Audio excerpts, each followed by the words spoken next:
One of the things we talk about, especially in this crowd, is access to capital, especially for black entrepreneurs, black business founders. In your space, money that comes from advertising. I wonder, do we face challenges the same way that entrepreneurs are facing when it comes to getting dollars from corporate? Well, initially, when I get into a new venture, I finance it.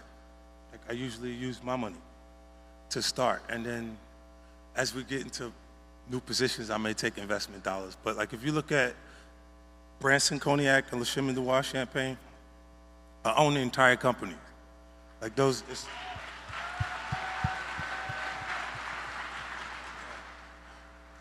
That's completely black owned. Well, I want to talk about that, right? Sire Spirits. Yeah.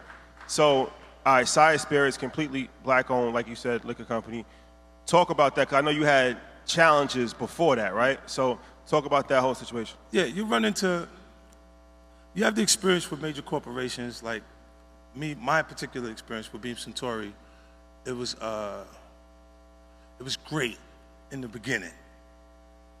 It's great for us to work for them. It's not so cool when you start to own things. You see what I'm saying? So I made a lot of money with them too. Like, there's a point, they did a deal that mirrored what Puffy's deal with Diageo was for Ciroc. So he didn't have ownership of that at any point, but he was getting a lot of money, like almost like $60 million a year at one point. So when you see him go to De Leon is when you see him have some issues. And it gets bad. You know, and these people have really strong relationships. Don't think that the civil case doesn't turn into a criminal case faster because he's making them uncomfortable. That's a big part of it. You know what I mean? Like, you look, when you go to the spirits businesses, it's not governed. They got a discus board that they created, right? If you got two companies that are $3 billion a year, and Beam Suntory and Diageo, the distribution level, it's very hard for you to get things to a point where you can do the numbers, the right numbers, the amount. So it's kind of like they incentivize the sales force by giving them box bonuses. And then when you sell a product, you get the bonuses off the boxes that's there. But you make that no matter what product you're selling. So if you sell Hennessy or Remy out the gate, they start to put downward pressure on the new companies. You see, I had a lawsuit with Remy. They said that because I had an oval-shaped bottle, that there was some sort of product confusion, and I'm like, where? It's a big B in the middle of the fucking bottle. Like, you don't own the shape, the whole shape of the bottle, you know? And then we had went in there for a little while until it came, you know, I started saying shit like, 1738, I bet they had slaves.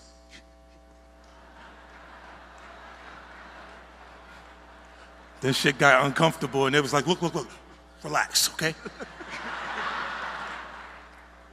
Can we make donations to existing foundations to make you feel happy? Yeah. Yeah, and it went away, but they do spend $63 million targeting African-American male consumers a year. Remy, specifically. You know, so that's why that would be uncomfortable, me making those statements, and it's risk versus reward. It doesn't make sense to fight the fight. So they said, let's just let that go. You know? But, you know, they ripped me off too, man. God damn it. They did, they ripped me off. Because one of the head guys is that has a sales for Beam Suntory. They set up a play, and they were able to send a letterhead from Beam Suntory over to France and get the champagne company to commit to coming out and talking to them. And they have these things like it's where you put agency fees, like someone who contacted your grower or a person who was producing the cognac for you and made the deal for you. And they put agency fees on the product. To give you an example of the scheme that they put together is like, say you wanted to sell T-shirts, and I go to China for you. And I tell the people in China, how much can you make the shirt for? And they tell me $4, and then I come back and I tell you, yo, they said $8. And then every time you send the check to the producer, they just put $4 on the side for them every time. So they ciphered off about $6 million from me in the very beginning. And then the legal fees has been almost a whole nother, almost $10 million. So I put like $70 million into Branson and the Chemin as a company. This is for my son. This is Sire Spirits. Like later, he can take this one. You know. But you also went to Congress with Ben Crump. You went to Congress. Yeah. With Ben Crump, right? To advocate. What was that for? Yeah, I met with the Black Caucus, and with Ben, we went out there and talked about it because they're not being policed. Like at that point, the Discus Board tells them to pay a fine. How much does the fine mean when you're a $3 billion company? I just do what I want, and if you catch me, I just pay the fine. Doesn't matter, you still just do what you want. And then, you know, so they look into that particular category. This is why you don't see a whole lot of us owning the brands that we're consuming.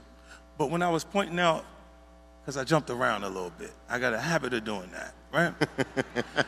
When I said that my core audience was in college in 2003 and partying at every available moment, right? When they identified that they were in charge of them, like I'm a grown woman. She decides you're gonna have some of this, you're gonna have some of this. Now look, when he's there and things go exactly the way they're supposed to do, and they connect the experience what made people relax and enjoy themselves is the music itself. And they connect that. It's not finding a new audience, it's finding your core audience again. Because we do the same things that we did at that point a different way. Later in life, you have the drink that you would have at a nightclub in the privacies of your home. You might have wine when you're having something to eat. In success, you have a wine cellar or a bar in your house so you can invite the people that you're comfortable with over and have that drink instead of being at the nightclub with your kids. Now, if you are at the nightclub with your kids, that's a whole nother category. To each his own. I mean, things are different. That's a whole nother category. Some people make different choices. Like, look, again, this last tour, right? Look, this last tour, it was different. It was different from all my experiences touring because this time when I was performing and I looked out in the crowd and I see like really attractive woman, I said, damn, baby, where's your mother?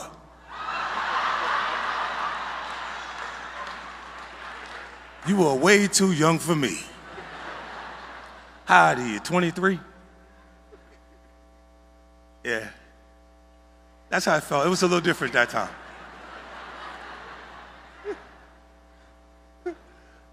You're super intentional about naming Sire Spirits. Recently watched your interview. You said you're not in a rush to be a billionaire. Anything you want, you can have. It's about him, which is important because we really haven't seen generational wealth. We've seen people get wealthy. We've never seen it being passed down. As you're going through it and learning lessons, and it seems like you're learning from other people's mistakes and correcting them, are you having him around the process and showing him some of these things now at an early age so that he can have a future trajectory that's way greater than you could have ever expected? I'm trying not to overexpose him. You know, it's just September 1st is his birthday. He turned 12. Super innocent. Like, he really don't understand. Like, at me at 12, I was... I'm about to say a lot different from you at 12. I was... a little different. A lot different. Circumstances are different. Yeah, like, he grew up a lot different. Like, he ain't gonna be saying none of the shit I said in them records.